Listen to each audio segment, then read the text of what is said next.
Hello, everybody, and welcome to another edition of the Green Room Podcast. I'm Matthew Brune, and joining me once again is Colin Mitchell. Hello. Colin, we're recording this on Sunday morning. Had a chance to get some rest, sleep, think about what we watched yesterday in North Digest. Texas. Digest. That's a good word. There you go. North Texas versus Tulane. I don't want any small talk, Colin. I don't want to, ask you how your day was. I don't care. I want to cut straight to it. Wow. Straight to it. Wow. Okay. North Texas Tulane. Mm-hmm. All right. Happens in New Orleans about 2:30 p.m. Central Time. And Okay. through one quarter, I'm not gonna lie to y'all. I bet the over 13.5 points in the first quarter. Okay. I was like, there's gotta be 2 touchdowns. First possession, Tulane walks down the field, scores a touchdown. Second possession, Tulane walks down the field to the 1. Michael Pratt fumbles it, and North Texas recovers. Mm-hmm. I was like, okay, North Texas, go down and drive. North Texas was unable to move the ball in the first half, so that was not happening. So I lost that bet. Second quarter, kind of more of the same. Tulane moved the ball fairly well. I think they were averaging, 7 yards per play, 200 something yards in the first half. They go up 21-0. The defense showed some flashes, a couple nice stops, but ultimately, with a minute left in the quarter, Tulane walked down the field, didn't even have to use a timeout, scored a touchdown. So 21-0 going to half. Second half is where it gets interesting. And second half is where North Texas, we'll talk about a lot of things, but North Texas comes back, ties the game at 28 apiece in the fourth quarter. Tulane goes down, scores 35-28, and North Texas gets the ball back, chance to tie, or maybe even win the game. And the offense not quite able to get it done and get the 7. So they end up losing 35-28. Colin, where do you want to start? I don't want to be overreactionary here. Go ahead. But is this the best performance against a team like this since we've covered North Texas? Like, you had 22nd ranked UTSA that you win. But is that team this team? You know what I mean? That was at home too, in the rain. And then UTSA had muff a few punts and stuff. Again, not to say North Texas didn't get kind of lucky in this game My too. point is that, it's a Conference USA. This is Tulane, like, still coming off last year's bowl win. Yeah. And then before that, if we're not going to talk about that UTSA game, what is it? Arkansas that was really bad that year. SMU that same year that was really bad. Yeah. This is a game where in the past we walk away. I mean, we came into the game. We go, yeah, we don't see a path to win. You said that, I think. Yeah. You said, I don't see it. This is one of the few times this year that I'll say there's not going to be a path to win. And they almost won the game. And it almost kind of, you don't want to take moral victories on losses, but that was about as good as a moral victory as you can take against a Tulane team that's really good and a North Texas team that in the past would have lost by like 30 something points. Yeah, I think coaches always say and players always say there's no moral victories. Well, to hell with that. I am taking a moral victory in this game, and this isn't, Seth Luttrell saying we won on paper. This isn't any of that. This is completely moral and for the morale of this team and this fan base. This performance was so much more than what I thought this team could do. Mm-hmm. And to this point in the year, they hadn't really shown that they could do this. They had beaten some bad teams, had question marks, allowed 31 to Abilene Christian, so on and so forth. And I think my biggest takeaway was I was going to look this up last night. I'll look at it at some point, maybe tweet it. I can't remember a time, like you said, since we've been covering the team, 2015, 2016, where North Texas has been down 21 points at halftime against a team of this caliber. Heck, against any team, really, but against Tulane, and come back to tie the game. Yeah. Tulane's not seen it because they were 42-1 against after having a 21 0 lead. Yeah. So Every time North Texas trailed under Seth Luttrell, the game was over. yeah, yeah. And that's what it always felt like. That's why this felt like such a renewed feeling Mm-hmm. to me. This was nothing like I'd seen before, because when the game was 21-0 at halftime, I thought the game was over. And everybody thought the game was over. Honestly, I thought the game was over when it was 7-0 Tulane. But and then I tweeted this out. It's like, this is a different team. This is a different program. This is a different coaching staff. Mm-hmm. This was a milestone performance for this coaching staff, for this team, for this program to say, hey, we're not that far off. And that was really, really exciting to watch. If you just want to go big picture, how many times, like you said, going against a ranked team on the road over the past 6 years, it would have been a 30-point loss. Yeah, I mean, like you Like, said, barring, and not even this even if you just do the last 4 years, right? After the Mason Fine 2017, 2018 teams, like, right. this is a 30-point loss to Tulane. You go down 21-0 at halftime, you might lose 45-7, Yeah, 42-7, something like that. Like, yeah. there's no proof that in the past 4, 5, 6 years, North Texas team would have ever came back like that, and come back the way it did, where it looked like they actually adjusted defensively, figured things out, and then offensively figured things out. They understood what Tulane is able to do well and schemed around that. Like I said it before, Eric Morris, the last few games, heck, I mean, really most of the season, but especially the past few games, has schemed up the offense in a truly remarkable way. And that's another one of my huge takeaways, is this dude is in total control. Yeah, no, Eric Morris, I think, was the biggest thing for me, because he's able to read a game and not have any type of ego or pride behind what he wished happened. Right? You go out, he goes into half down 21-0, and he goes, okay, we got to figure something out. You score the onside kick, the decision to do that in the third quarter. Yep, onside Like, kick. that's something that we would never see. I mean, obviously, you don't do that all the time anyways, but in terms of making that adjustment, knowing, okay, we have to score points now. We're not going to do this at the end and say, we hope we get there. We're going to do this now. And if it doesn't work, okay. Yep. But it worked. They score again. And not only that, his offense schemes guys open, like landed sides. Like, he only had 23 yards, but those are some big catches. One of them a touchdown. Yep. Also getting him on the end around. Yep. Like, the play calling is insane. And then you go to Chandler Rogers at quarterback, like 35 of 51, and most of those incompletions were in the first half. This dude, I mean, throws on the run, is able to obviously run. He led the team in rushing yards, which albeit only 34 yards, but that just tells you how they had to play the game. But he is just sensational to watch, because he's able to do everything. Yeah, he is incredible. From 3:04 in the first half, from 3:04 in the third quarter to 2 minutes left in the fourth quarter, he completed 4, 5, 6, 9 straight passes.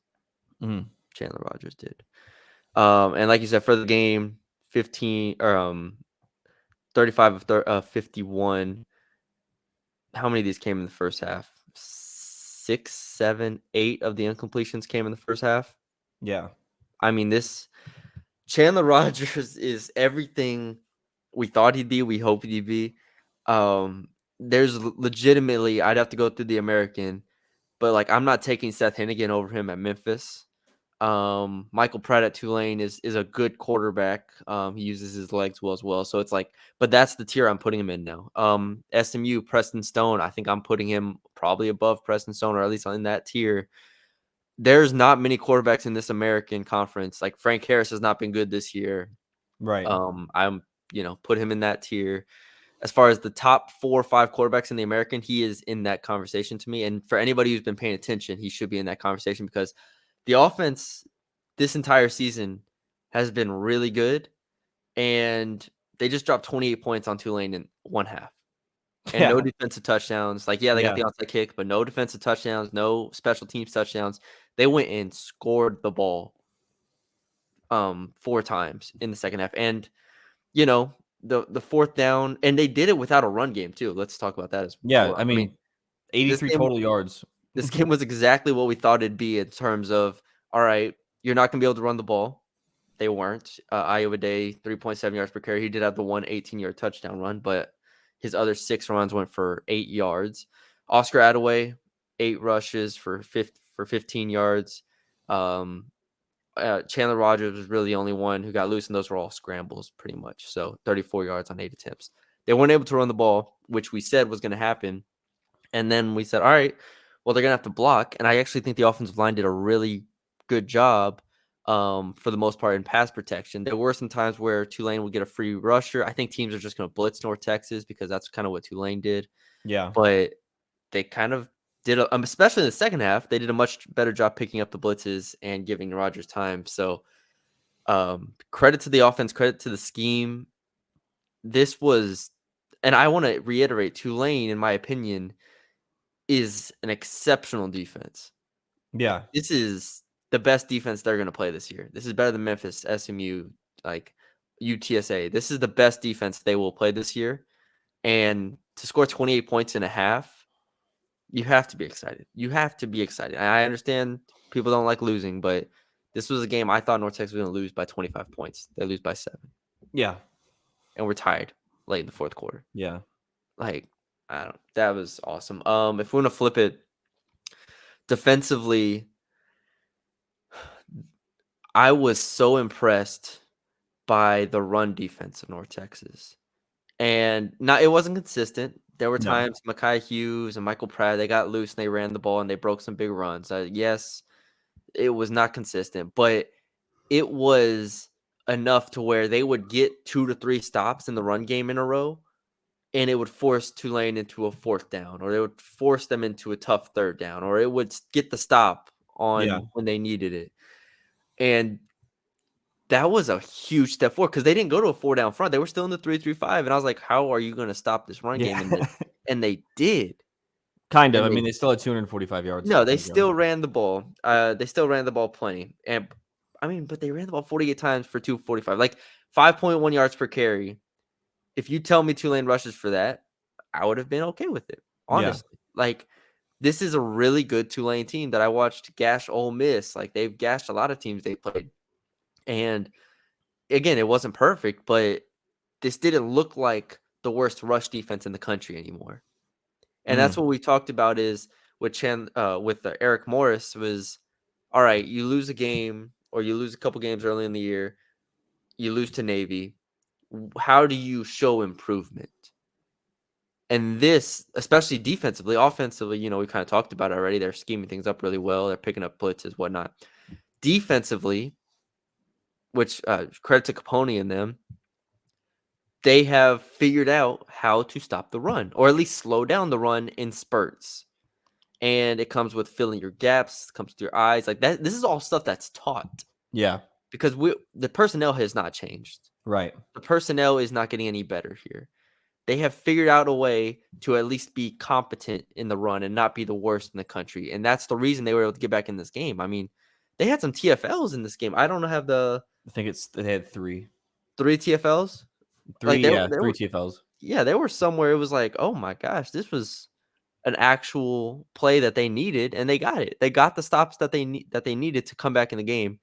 And that was jarring to me. Like again, we don't expect to watch that from a North Texas team. We Right. don't be like, hey, we need this stop to give our offense a chance to come back and tie the game, and they got it. And to be fair to the defense as well, if they only allowed Tulane to score really 14 points and then turn the Here, I have ball the over. second half stats up.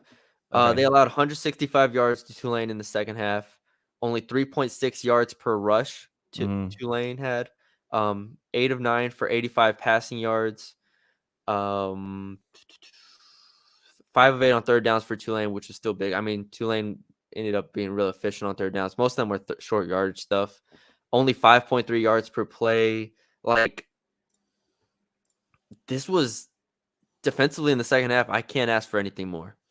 But to your point on the defense doing well, I think the defense was put in a very tough position in the first half. Obviously, going for it twice on fourth down, you Yes. fumble it twice. Yeah. I don't think it's 21-0 if you don't have those turnovers or if you punt the ball. Now, obviously, I understand going for it, so I'm not going to say you shouldn't have gone for it on those fourth downs because you're trying to score and you're moving the offense. But I agree with you in saying that this defense performed very well, especially for our expectations as well. I will say I am still concerned about the pass rush, but obviously against Tulane, you're not really going to get much. But pass rushing, I'd like to see get better in the future. Yeah, we'll see. I'm trying to figure out how they're blitzing. It's just such a unique defense in that it doesn't look like they have like a true, and they probably do have a true, outside linebacker pass rush type guy as a jack, but it definitely feels like there are times where they only bring 3 or 4 and they can't quite get home. And even with 5, they weren't really able to get home. I think when Pratt scrambled for the touchdown to put it to 35, they brought 5 and they weren't able to get there. So that is a concern. But man, this was like if we talk about in-season improvement for a defense, I can't remember a time where we've gone from, hey man, this is the worst defense in the country, and now it's like, hey, this didn't look like the worst defense in the country in this game, like especially in the second half. So now to get off of my moral championship that North Texas won, now you have to put it together against Memphis, UTSA, or SMU. Yeah, You have to expectations put, are raised now. If after you do this, we know that it's in there. yes. Get it again. Well, that was my thing, was coming into the game. I said, this is the one game this year. Like I sound negative on the last podcast. It's because I didn't think there was a chance they beat Tulane, because physically Tulane is just a different caliber of team. Like Right. I think Tulane is better than everybody else in the conference. SMU is also up there. I think they're very, very good. Memphis is very, very good as well. But this offense is not gonna like go quietly. This offense is putting up 426 yards on Tulane and having the second half that it did. Like there's no reason they shouldn't be scoring 28, 30 plus points in really every game this season. Mm-hmm. And so now, with that in mind, the defense just has to show a pulse of life every now and then. I think they beat UTSA or they beat maybe Memphis at home next week. Like like you said, the expectations have changed, which is good, because on the last podcast and throughout the season, I've been like, hey, it's year one. They might go 3-9.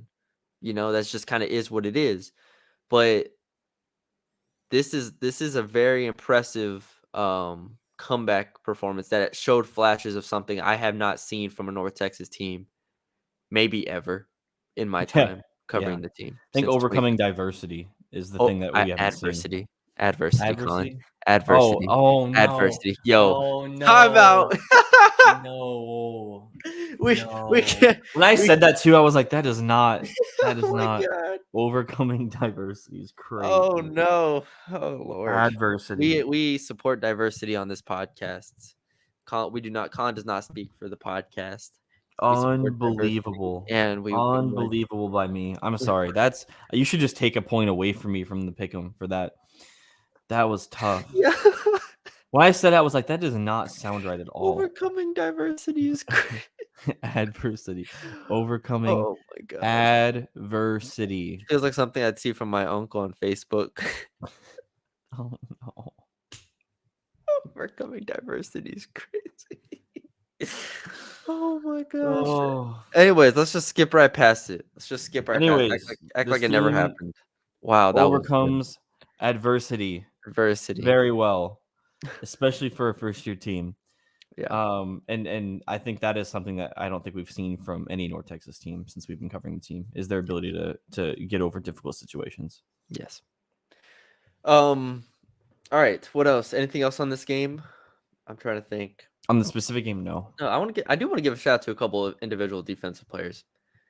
Jordan Brown, 15 tackles, 1.5 TFLs, made a huge play on a fourth down to get the stop. This is a guy, and I've told y'all before, he's putting it together. But I Years. watched him as You've a been telling freshman. this for years. I watched him as a freshman, and I said that guy is a player. He didn't, freshman, sophomore, didn't really do anything. Now he's finally figuring it out, and that is huge for this defense. So shout out to Jordan Brown. I thought he was awesome. Patrick Smith, 9 tackles. Rod Brown, I thought was pretty good. Tulane's center is a monster, and they talked about it a lot on the broadcast. I thought Rod Brown held his own, especially in the second half. 6 tackles. Mason Richards had a TFL, big TFL, 6 tackles off the edge. It's hard in a 3-man front to expect the edges to really, I mean, any of those 3 to really be dominant because you have to go against 5, Right. obviously, and it's hard to break through. But him and Junebug combined for 10 tackles there. Also want to give a shout out to Logan Wilson. We have been hard on the safeties throughout the entire year. I think rightfully so. But he only had 3 tackles, but 1 PBU. I just remember seeing him a lot throughout the game and being like, hey, he's in position. He's there. Can do some things. So shout out to them. Rich Tejada had a press breakup as well. I believe that was on I'm not gonna remember what play it was, but I remember saying his name like, "Hey, good play." So shout out to him as well. They are still playing some freshmen in here. I know Evan Jackson, freshman safety, got in. I remember I saw him on a few plays, but yeah, it's just shout out to the defense. Mm. Come off of a game against Temple where we said, "All right, you guys spoon fed a 14 point, W. yeah, a W, but a 14-point defensive showing." Now against Tulane, you get another half of good football. So we just need to put it together for a game against stretch of death, Memphis, UTSA, SMU. And I think this, like, if there will not be a game, if North Texas defense holds the team to 28 points, North Texas will win that game. Mm. Flat out. If they hold SMU, if they hold Memphis or UTSA to 28 or less points, North Texas will win that game.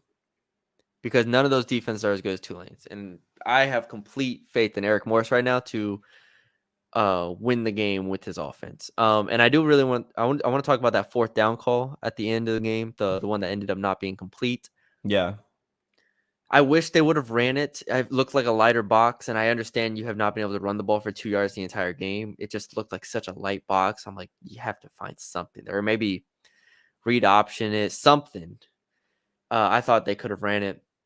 The play they ended up running was a rub route. The receiver falls down, the one that's supposed to be doing the rubbing, and he couldn't get quite the contact he needed to on there, and the DB ends up making a play. It was a 1-read pass. I don't have a huge problem with it looking at the replay because it's like, all right, it just didn't work. Right. I have more of a problem with I think it was like 1st and 2nd down or whatever it was, where the receivers were just running through zones and Morris was throwing it. It looked like he's throwing it 5 yards behind him because that's where they're supposed to be sitting down Yeah. in the zones, and they're running in behind other players. Like, that's miscommunication stuff. That needs to be ironed out fairly quickly. So I think that's the end of my, like, those are my other like little notes Mm. on the game I had. But yeah, anything else? No. All right, we're feeling good. All right, real quick, stretch of death now. How do I change that? Have your expectations changed for the stretch of death? You see Yeah, this I mean, game. no, because I expected them to win one going into the year. Sure, win one, but I mean how they're going to look. Colin, if they lose all 4 games by 7 points and they're competitive in all 4, is that okay? Yeah. Okay, I agree. But that's part of that's part of the expectation though. Is only losing by Look, only 7 points. here's the thing. You can get Actually, blown no. out Actually, in no. one You have to game beat UTSA now. Now you have to beat UTSA. at home. Yeah, now you have to beat UTSA. UTS. Okay, look, UTSA is looking better, Colin. They are looking better. They put 45. They just blew out FAU on Yeah. the road. That is a really impressive win from UTSA there. So I'm Yeah, not they as won. confident. It wasn't 45 points, but it was 36 points, and they only allowed 10. So 36-10 win over FAU, who's a pretty good team there. So look, I still think UTSA is the most winnable. mm-hmm. Here's my thing. You can get blown out in one of these games if you get Yeah, a win. yeah, If you win one and then let's say you get blown up by Memphis, but you beat UTSA and then a close loss to SMU, I'm happy. It's all relevant. It's all about how they look in the big picture at this point, because from game to game they're improving, from game to game they're figuring things out. right. But they're gonna go 5-7 this year. Maybe they can get to 6-6. Bless you. Thank you. But if they can steal one of these games, I feel a lot better. Tulsa got the doors blown off it by Rice. Rice is looking good. Thankfully, we don't have to play Rice this year. SMU beat UAB, Tulsa 55-0. SMU, well, Tulane. No, they beat I'm Temple. sorry, Temple. Did I We're say both wrong. Tulane? You said Tulsa. Oh, We're all wrong. We're all sorts of wrong on the Jesus. side. Between diversity and Tulsa, Mm. we're all wrong. I'm tired.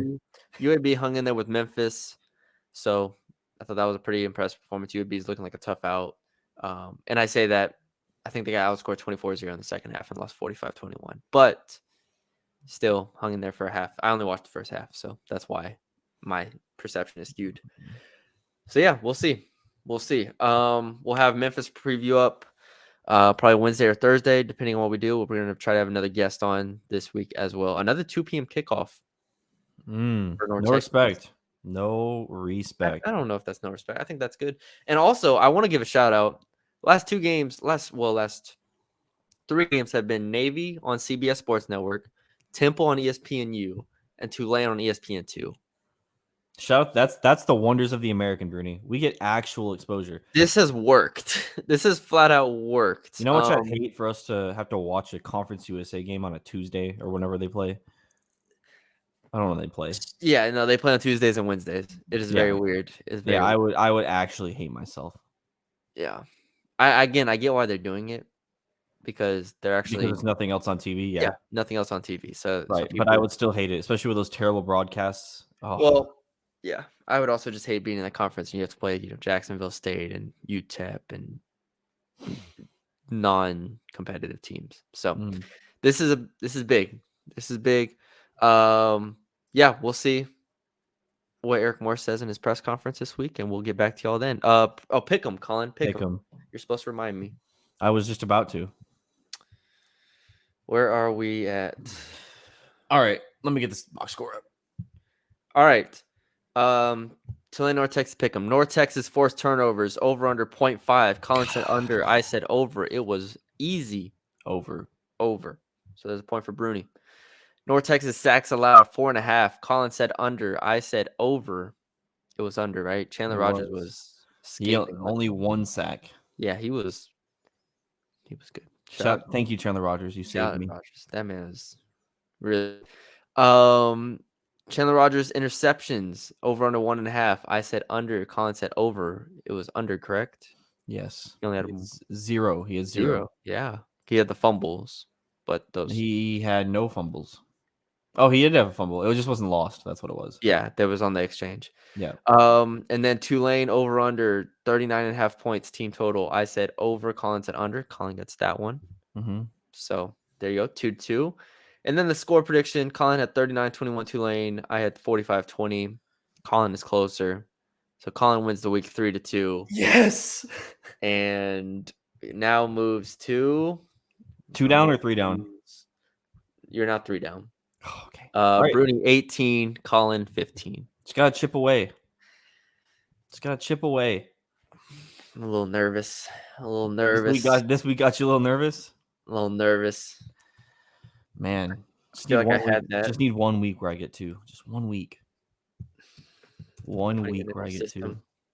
Also, Colin, I meant to tell you on the graphics, we need to have a little score update in the bottom or in the top or bottom, somewhere in the corner. Be like, and a little baby, like bald head emoji. Actually, put that in there as well because I tweeted that. So always looking to upgrade on the Green Room podcast. Yeah, innovation. Yeah. All right, that's all we got for y'all today. I hope y'all enjoyed the episode. Leave us a 5-star rating and review wherever you're listening. Shout out the Republic of Football. That's where we're posting all our podcasts now. I'll probably post an update about that. But yeah, posting all of our podcasts on the Republic of Football because North Texas, we get, a lot of people that check us out on there, some from non-North Texas fans. So Which is weird. Would you ever listen to a podcast about a school you don't I care actually about? have. I checked out the Baylor one. I checked out the Texas one. They all do great work, Colin.